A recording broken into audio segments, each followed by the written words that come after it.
Oke, Assalamualaikum warahmatullahi wabarakatuh. Nah, hari ini akan kita lanjutkan lagi materi kita tentang teks debat kemarin. Jadi, teks debat itu eh, pada dasarnya adalah proses kegiatan untuk bertukar pikiran, tapi di sini objek poinnya adalah kita harus menang. Beda sama kemarin di teks negosiasi. Jadi, kalau negosiasi tujuannya kita untuk mencapai kesepakatan. Nah, untuk di teks debat tujuan kita itu adalah untuk mencapai kemenangan. Pada dasarnya tidak selalu dalam teks debat itu harus bersitenggang atau dua belah pihak itu sama-sama setuju gitu. Salah satu boleh saja sebenarnya tetap ada pendiriannya masing-masing.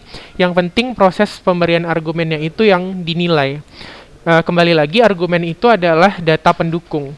Jadi carilah data yang paling sesuai atau yang paling bersesuaian dengan sesuatu yang relevan dalam mosi atau topik yang didebatkan. Nah, di sini dikatakan debat adalah suatu diskusi antara dua orang atau lebih yang berbeda pandangan, di mana antara satu pihak dengan pihak yang lain saling menyerang. Menyerang yang dimaksud di sini adalah beradu argumen, gitu ya. Nah, dalam proses debat itu terdapat kegiatan argumentasi antara dua belah pihak, yang mana nanti strukturnya itu ada yang pro dan kontra, baik secara perorangan maupun kelompok. Jadi pada dasarnya trennya kalau dalam kompetisi itu dia kelompok 3 banding 3, satu kelompok netral, seperti itu. Nah, untuk unsur-unsur debat, jadi unsur debat yang pertama itu ada mosi ya. Oke, jadi untuk yang pertama unsur debat itu ada namanya mosi atau topik yang didebatkan. Yang kedua ada namanya tim afirmasi. Afirmasi itu adalah tim yang setuju terhadap mosi. Jadi tim yang setuju terhadap mosi ini disebut sebagai government. Nah, terus tim negatif adalah tim yang menentang si mosi atau yang disebut sebagai oposisi. Nah, pembicaraan pertama dipanggil sebagai Perdana Menteri atau Prime Minister. Jadi, pembicara pertama atau kelompok yang netral itu disebut Prime Minister. Terus nanti ada wasit debat. Itu bisa disebut nanti Speaker of the House atau Chairperson, atau dia sebagai moderator. Moderator dan tim netral ini pada dasarnya tidak ikut campur dalam proses. Dia cuma membantu regulasi dalam proses debat. Jadi misalnya perbicara tiap orang di tim 3 menit gitu. Jadi dia misalnya udah 3 menit lewat, cut. Nah, itulah yang dipakai dalam proses debat. Jadi nanti ada aturan berapa menit penyampaian mosi, berapa menit pengajuan argumen, berapa menit pembacaan tim afirmasi, berapa menit pula nanti tim yang negatif, dan seterusnya. Nah, itu tugas dari si moderator. Nah, selanjutnya dalam proses debat itu terdapat beberapa jenis debat. Jadi debat itu ada yang namanya debat kompetitif yang biasa kita kenal seperti debat LDBI, internasional, terus debat-debat yang dilaksanakan di lingkungan formal seperti sekolah atau instansi resmi. Nah, itu namanya debat kompetitif. Biasanya selain moderator dan audiens, mereka memang punya juri karena tujuannya di sini kan mau menilai bagaimana kecakapan kamu dalam menyampaikan argumen atau data pendukung tadi. Nah, yang kedua ada namanya debat parlementer. Jadi debat parlementer ini atau Australian Parliamentary itu jenis debat yang digunakan untuk menyebarkan pengaruhnya hingga ke kompetensi dengan format 3-3. Nah, seperti yang sering kita lihat ya, kalau di televisi itu kan ada yang 3 tim afirmasi, 3 orang untuk tim oposisi gitu. Itu tipe Australian Parliamentary. Terus Inggris, ini yang tipe British. Kalau yang tipe British ini dia 4-4 satu tim, 2 orang bertarung dalam satu debat, 2 tim lagi mewakili pemerintah atau government. Jadi dia tipenya 8 orang dengan format 2 afirmasi, 2 oposisi gitu. Mungkin nanti dimulai dari satu-satu dulu, terus nanti masing-masing tim keduanya itu ngasih pendapat atau bantuan ke tim yang sejalan. Jadi misalnya oposisi 1, oposisi 2, afirmasi 1, afirmasi 2 gitu kan. Kalau yang ASEAN, tipe yang ASEAN Parliamentary itu dia hampir mirip dengan yang Australis. Cuma bedanya dia memiliki point of instruction. Jadi kalau di Australia kan kita nggak boleh instruksi, kalau Asia boleh. Makanya kadang-kadang debat tipe Asia ini kurang kondusif karena ada interupsi tadi gitu. Kurang lebih seperti itu. Makanya kalau kita lihat di televisi-televisi kan, debatnya itu kadang-kadang apalagi kalau dia udah sampai ke berdiri-berdiri atau sampai menyerang secara nonverbal gitu. Nah itu biasanya itu tipe Asia gitu. Kalau Australia dan British tidak seperti itu. Nah terus ada debat proposal, polisi debate ya, atau dua tim menjadi penganjur dan penentang sebuah rencana. uh, Kan kalian tahu ya, mungkin ada istilahnya tender gitu. Jadi dalam sebuah negara juga kita istilahnya ada tender dalam pembangunan. Ada nanti beberapa tender itu kan mengajukan proposal. Proposal ini kan nanti dipresentasikan. Lalu ada tim-tim nanti yang tujuan itu sebagai tim evaluator. Nah, evaluator debatnya inilah yang disebut sebagai debat proposal. Jadi mereka lihat bagaimana plus minus tiap-tiap proposal yang dilakukan dalam proses debat tersebut, gitu kurang lebih. Nah, pada prakteknya, kebanyakan tipe ini hanya memiliki satu topik yang sama. Karena kan kita mau menilai sebuah tender mana yang harus dimenangkan. Kalau secara prosesnya, misalnya pembangunan jembatan, pembangunan jalan, pembangunan instruksi proyek jalan cepat. Kalaupun dia beda-beda, biasa itu pasti setema. Itu ciri debat proposal. Jarang yang temanya itu berseberangan sangat jauh. Kalau memang masih masalah konstruksi, berarti konstruksi semua. Masalah pendidikan mungkin kurikulum semua. Masalah ekonomi semua gitu. Jadi ciri si debat proposal ini, kalau dalam penggalan teks, biasanya dia mengisi satu mosi yang sama atau minimal setema gitu ya. Selanjutnya dalam proses debat Lincoln Douglas yang tipe Amerika nih. Nah, di situ debat ini terpusat pada filosofi atau nilai-nilai abstrak gitu. Misalnya gini, kenapa sih penting prinsip ekonomi dengan untung yang sekecil-kecilnya, dengan modal yang sekecil-kecilnya, untung yang sebesar-besarnya itu harus diubah pada sistem ekonomi modern gitu kan. Jadi setelah dievaluasi ternyata prinsip ekonomi yang modal sekecil-kecilnya untung sebesar-besarnya itu menimbulkan banyak dampak negatif bagi konsumen, khususnya dalam produksi makanan maupun konstruksi bangunan. Jadi mereka ada satu paradigma, pokoknya gimana ya caranya supaya modal kecil, untung besar kali gitu. Padahal kan itu sebenarnya tidak balance, mana ada yang namanya pengorbanan tipis hasilnya besar gitu. Jadi akhirnya muncullah nanti misalnya seperti bakso pakai boraks gitu ya kan. Terus ada konstruksi bangunan cepat yang 2 tahun runtuh gitu. Nah itu yang berbahaya, makanya diubahlah secara filosofi supaya sistem pelaksanaan di lapangan itu juga ikut berubah.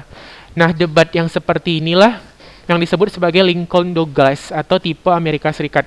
Jadi biasanya mereka tuh mendebatkan satu tema atau konten-konten secara epistemologis gitu. Jadi secara kerangka berpikir. Mereka nggak peduli konten, yang penting gimana pelaksanaan konten itu di lapangan. Nah gitulah kurang lebih isi debatnya. Misalnya gini, mereka nggak penting kalau pendidikan itu harus datang ke sekolah atau harus ngapal berapa buku, nggak penting gitu. Yang penting gimana kamu menggunakan pengetahuan kamu itu dalam proses aplikasinya gitu. Gitulah kalau tipe-tipe Lincoln Douglas. Kalau kamu cek di YouTube juga pasti kalau yang tipe Amerika dia lebih kontemplatif gitu, debatnya lebih merenung, terus nggak banyak bicara. Tapi kalau tipe yang Asia sama Australian biasanya dia lebih ricuh gitu kalau ciri dari tampilan. Jadi mana aja bisa sih, tergantung nanti penggalan yang muncul di soal gitu kan. Nah terus untuk taktik debat gitu ya. Taktik debat itu pertama boleh sih menolak argumentasi lawan secara langsung. Boleh juga secara tidak langsung. Yang penting kita menyampaikannya itu menunjuk pada satu sudut pandang atau segi lain yang memang bisa diterima secara akal sehat.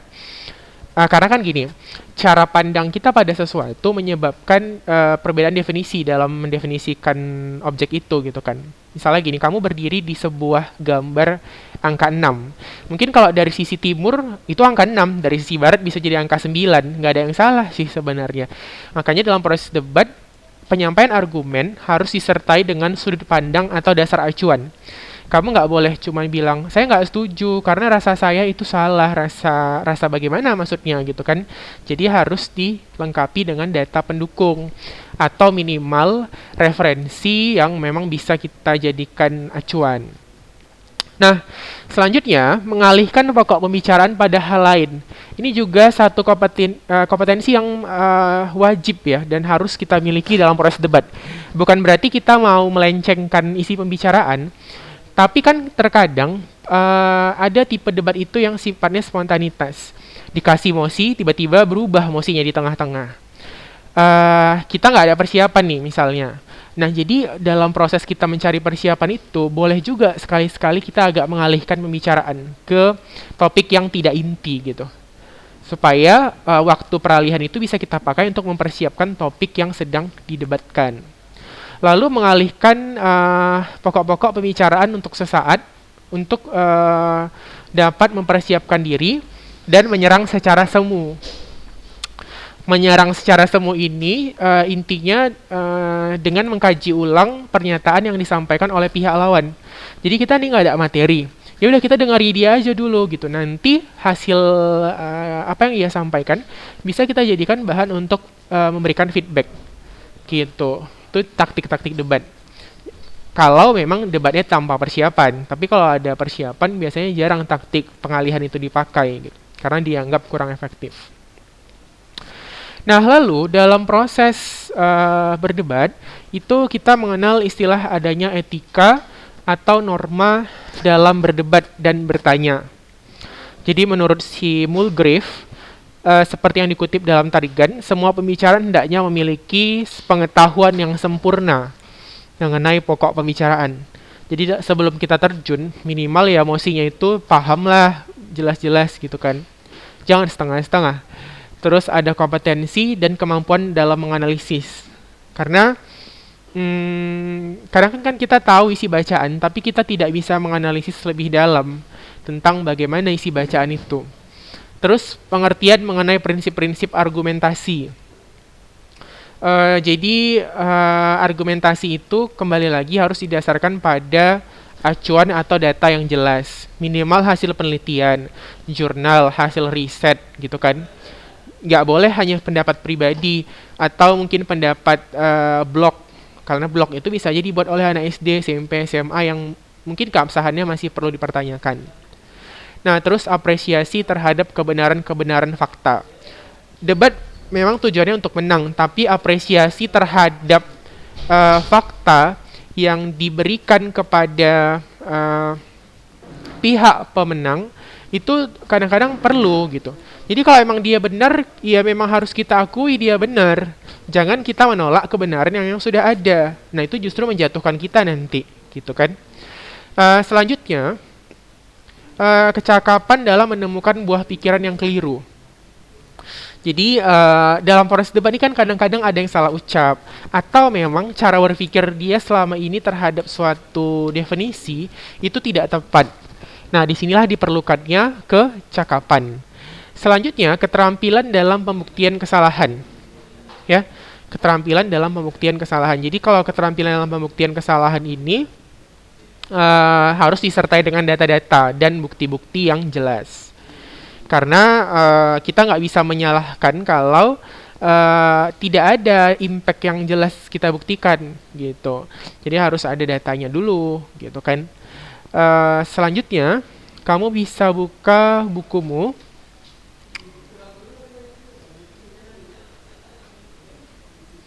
Di halaman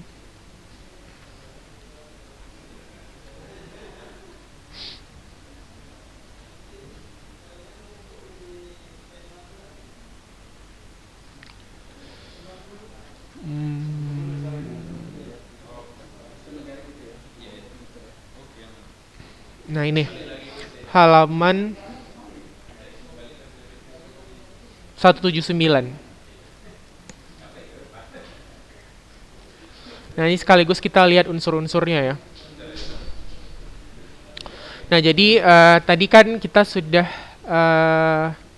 melihat bahwasanya dalam proses debat itu terdapat unsur-unsur yang memang harus kita tinjau sebagai syarat utama dalam proses pelaksanaan.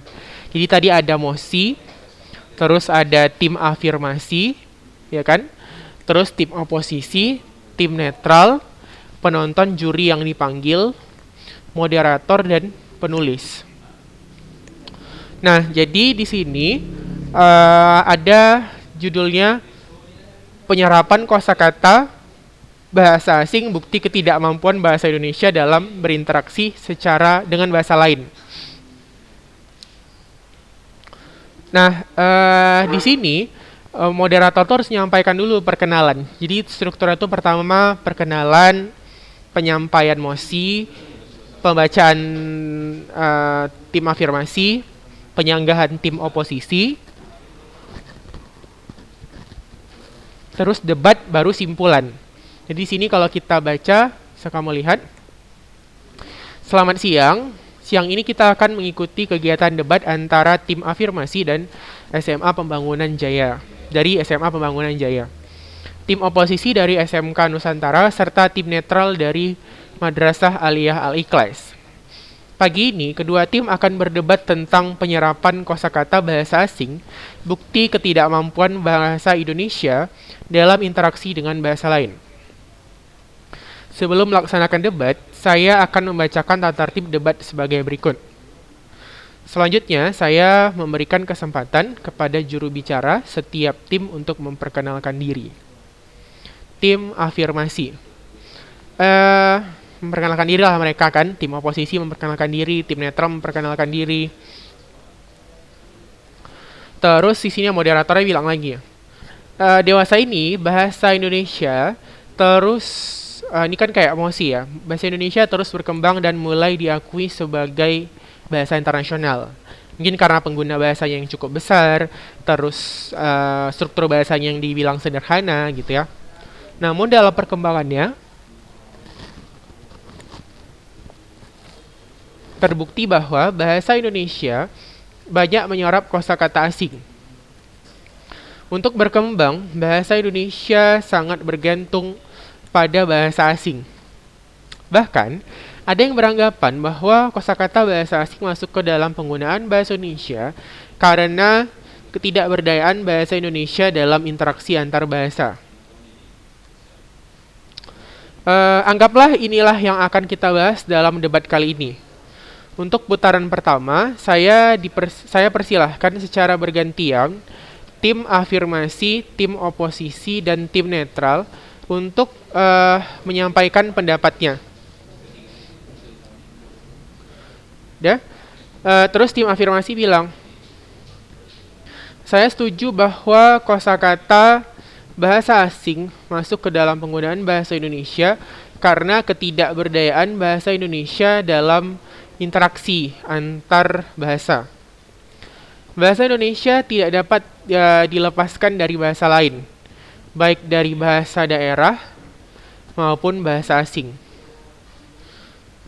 Peranan bahasa asing dalam bahasa Indonesia membuktikan adanya kontak atau hubungan antar bahasa, sehingga tim penyerapan bahasa Indonesia asing ke dalam bahasa Indonesia sering rancu. Bahasa Indonesia mengandalkan kosakata asing yang kemudian dibakukan menjadi bahasa Indonesia.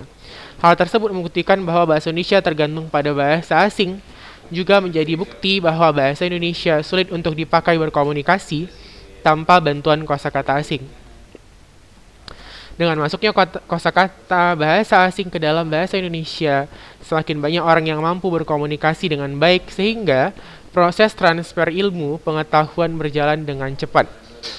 Bukti bahwa bahasa Indonesia tidak berdaya untuk berinteraksi antar bahasa dapat kita lihat pada penggunaan kata vitamin yang diserap dari kosakata bahasa asing yang jika dijelaskan dengan bahasa Indonesia belum tentu para pelaku bahasa mengerti. Namun, dengan adanya kosakata serapan dari bahasa asing, hal tersebut mempermudah kita dalam pelafalan, pemahaman, sekaligus menjadikan interaksi antar bahasa menjadi lebih mudah. Tanpa bantuan bahasa asing yang masuk ke dalam bahasa Indonesia, bangsa Indonesia belum mampu menunjukkan eksistensinya dalam interaksi antar bahasa. Banyak kosakata serapan dari bahasa asing sehingga peran bahasa Indonesia masih diragukan. Banyak orang yang lebih familiar dengan kosakata serapan daripada bahasa asing dibandingkan dengan bahasa Indonesia. Oleh karena itu, saya tetap setuju bahwa kosakata bahasa asing yang masuk ke dalam bahasa Indonesia membuktikan ketidakberdayaan bahasa Indonesia dalam interaksi antar bahasa. Baru tim oposisi, dia bilang, saya tidak setuju jika kosakata bahasa asing yang masuk ke dalam penggunaan bahasa Indonesia terjadi karena ketidakberdayaan. Kosakata bahasa asing masuk ke dalam bahasa Indonesia hanya digunakan sebagai persamaan kata yang bagi sebagian orang lebih mudah dipahami. Namun, pada intinya dalam bahasa Indonesia itu sendiri telah ada kosakata yang berkaitan dengan kosakata asing tersebut. Misalnya pada kata snack, yang lebih sering kita dengar di kalangan masyarakat. Dalam bahasa Indonesia, snack berarti makanan ringan. Dengan demikian, masuknya kosakata asing hanya sebagai variasi bagi sebagian kalangan. Nah, bahasa Indonesia tadi mampu untuk berinteraksi antar bahasa karena memiliki banyak variasi kosakata. Kosakata bahasa asing hanya digunakan dan dimengerti bagi kalangan tertentu saja. Namun, bahasa Indonesia dimengerti dan digunakan di hampir semua kalangan. Itu artinya, meskipun banyak kosakata asing yang masuk ke dalam bahasa Indonesia, eksistensi dari bahasa Indonesia lebih tinggi dibanding dengan kosakata bahasa asing. Jadi kalau tadi yang afirmasi bilang, kita nyerap bahasa asing itu karena kurangnya khazanah bahasa Indonesia, benar. Tapi sebenarnya nggak gitu juga. Kadang-kadang ada beberapa yang sengaja kita pakai bahasa asing karena dianggap lebih mudah, gitu. Nah, terus tim netral bilang, saya sebagai pihak netral berpendapat bahwa kemampuan bahasa Indonesia dalam interaksi antar bahasa dapat diwujudkan jika porsi penggunaan bahasa Indonesia seimbang dengan kosakata bahasa asing. Apabila seorang menggunakan bahasa asing yang telah dibakukan seperti pada kata atom, terus vitamin, unit, tentunya ini bukan merupakan masalah karena bahasa asing itu sudah menjadi padanan dalam bahasa Indonesia. Akan tetapi, apabila pengguna bahasa Indonesia menggunakan bahasa asing yang belum dibakukan, ini menjadi suatu ancaman terhadap bahasa kita tercinta. Jadi kalau misalnya digunakan gitu bahasa asing, tapi nggak dibakukan sebagai bahasa Indonesia, itu jadi ancaman karena bisa jadi pergeseran bahasa gitu kan. Misalnya gini, kan penyerapan itu ada dua aturan. Ada tipe adopsi, ada tipe adaptasi. Kalau tipe adopsi itu kita nyerapnya bulat-bulat.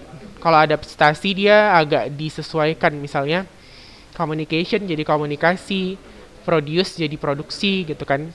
Tapi kalau adopsi memang dia bulat-bulat sih gitu. Cuma itu juga harus diserap secara resmi. Kalau tidak dia bisa menggeser bahasa. Misalnya pada kata supermarket. Nah, itu kita udah tahu, itu udah di Indonesiakan gitu kan. Atau misalnya infocus gitu kan, handphone. Itu harus segera diserap. Kalau enggak nanti akan ada bahasa-bahasa asing yang menginterupsi bahasa Indonesia seperti bahasa Malaysia itu kan. Dia jadi tidak jelas karena apa? Karena interupsi bahasa asingnya terlalu besar. Sehingga bahasanya itu terkesan seperti mixed language atau bahasa campuran, bukan bahasa asli mereka gitu. Nah, itu yang dibuat dalam sistem penyerapan agar pertahanan bahasa itu tetap bagus gitu. Namun, diharapkan adanya sosialisasi padanan bahasa Indonesia secara intensif agar identitas kosakata pada bahasa Indonesia tidak terkikis oleh kosakata bahasa asing itu. Nah, jadi kurang lebih seperti itu gitu ya. Nah, selanjutnya di situ disebutkan unsur-unsur dalam teks debat. Nah, ini ada beberapa latihan, nanti boleh dikerjakan sedikit di rumah. Terus nanti kamu buatlah beberapa pendapat kamu tentang teks debat yang di atas berdasarkan pertanyaan ini. Oke? Kalau ada pertanyaan nanti boleh ditanya dari WA atau dari grup juga boleh. Nah, ini sistem pembagian waktunya. Biasanya kalau perkenalan itu 3 menit, penyampaian topik 15, debatnya biasanya totalnya 14 menit. Tapi ini udah total afirmasi dan oposisi gitu ya. baru terakhir simpulan 3 menit. Jadi totalnya itu sekitar normalnya setengah jam gitu. Normalnya debat kompetisi itu setengah jam. Oke?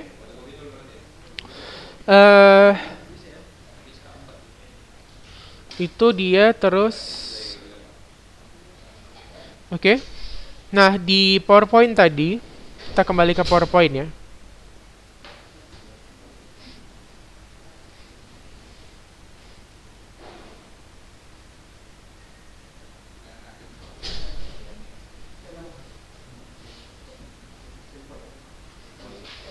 Nah, ini. Kelebihan dan kelemahan metode debat ya. Pertama, itu memantapkan pemahaman konsep terhadap materi atau pelajaran yang telah diberikan. Jadi ketika kita melakukan proses adu argumentasi, kadang-kadang kita malah menyadari bahwasanya definisi kita selama ini terhadap satu objek itu malah salah sebenarnya gitu kan. Terus melatih siswa untuk bersikap kritis. Jadi nggak sekedar membebek aja ketika dia dikasih tahu, dia juga ada skeptis gitu. Ini benar nggak ya gitu? Atau ini apa sih sumber referensinya gitu kan? Nah itu kurang lebih sifat kritis kita gitu kan. Lalu melatih siswa untuk berani mengemukakan pendapat. Jadi selain itu juga terdapat kekurangan dalam model pembelajaran debat. Yang pertama adalah ketika menyampaikan pendapat itu saling berebut. Yang kedua, terjadi debat kusir. Kadang-kadang kalau moderatornya regulasinya kurang bagus, potensi debat kusir ini cukup tinggi gitu. Terus, siswa yang pandai berargumen akan selalu aktif, tapi yang kurang pandai berargumen hanya diam dan pasif. Gitu ya. Terus yang keempat, menghabiskan banyak waktu untuk menemukan sesi debat antar kelompok. Jadi menghabiskan banyak waktu untuk menemukan sesi debat antar kelompok. Jadi kalau kita pakai proses debat, sebenarnya memang untuk memahami satu konsep yang sebenarnya sederhana jadi lebih panjang, tapi kelebihannya adalah konsep itu jadi lebih tertanam secara komprehensif di pikiran kita gitu. Jadi lebih menyeluruh gitu. Yang awalnya kita cuma tahu mungkin hanya kulit-kulit luarnya saja, setelah proses debat nanti pemahaman tentang definisi atau batasan yang kita buat di awal itu menjadi lebih full gitu. Jadi nggak setengah-setengah. Seperti itu kurang lebih. Oke, itu saja sih untuk yang materi debat kita hari ini. Kalau di buku tadi ada beberapa soal, maka kamu cukup nanti lihat acuannya dari struktur yang ada di buku juga gitu, karena di buku kan di situ sudah dijelaskan bahwasanya dalam proses struktur itu ada orientasi, penyampaian mosi, afirmasi, oposisi, proses debat, baru terakhir penutup atau rangkuman. Tapi ingat kalau proses debat itu panjang durasi sebenarnya opsional, tergantung waktu yang disediakan gitu. Jadi kadang-kadang mosinya aja udah 10 menit gitu kan, nggak mungkin debatnya cuma 15 menit gitu, karena panjang gitu konten yang mau dibahas. Oke.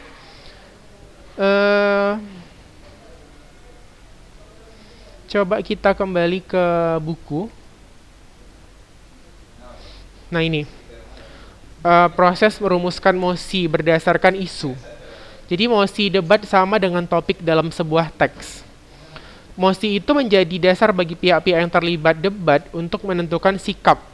Mereka sebenarnya mendukung atau menolak mosi gitu kan. Berdasarkan mosi, semua pihak dapat menyiapkan argumen untuk mendukung pendapatnya tentang mosi. Jadi sebelum debat biasanya nih, orang-orang itu udah mulai kayak menyiapkan kira-kira nanti kalau ada pertanyaan seperti ini apa ya jawabannya gitu. Untuk mosi yang diberlakukan di awal. Ini nggak berlaku untuk mosi yang diberitahukan dadakan ketika dalam proses debat. Lalu pada saat membuka debat, moderator bisa menyampaikan mosi yang didebatkan. Terus mosi dalam kutipan debat tadi ya, yang teks ini. Tak jarang anggota tim berdebat secara tersirat menyatakan opsi yang didebatkan. Perhatikan kutipan teks berikut. Saya tidak setuju jika kosakata bahasa asing yang masuk ke dalam penggunaan bahasa Indonesia terjadi karena ketidakberdayaan bahasa Indonesia dalam interaksi antar bahasa. Kosakata bahasa asing masuk ke dalam bahasa Indonesia hanya digunakan sebagai persamaan kata yang bagi sebagian orang lebih mudah dipahami. Namun, pada intinya dalam bahasa Indonesia itu sendiri telah ada kosakata yang berkaitan dengan kosakata asing tersebut. Dari kalimat pertama kutipan teks debat di atas dapat diketahui bahwa isu atau masalah yang didebatkan atau mosi itu adalah penerapan kosakata bahasa asing ke dalam penggunaan bahasa Indonesia disebabkan ketidakberdayaan bahasa Indonesia dalam interaksi antar bahasa. Kenapa bisa nggak berdaya? Karena keseringan bahasa yang kita peroleh itu memang bahasa serapan. Gimana nggak serapan? Karena dari awal semuanya itu yang awal-awal menemukan itu mereka, misalnya seperti Infocus, handphone, kendaraan. Akhirnya mereka dalam masalah khazanah berbahasa itu jauh lebih kaya. Gitu dia. Makanya dikatakan bahasa Indonesia itu harus menyerap bahasa asing untuk mempertahankan bahasanya. Tapi menyerap ya, bukan mengadopsi secara bulat-bulat gitu. Oke, itu saja. Terima kasih sudah menonton video kali ini. Jangan lupa untuk baca bukunya. Assalamualaikum warahmatullahi wabarakatuh.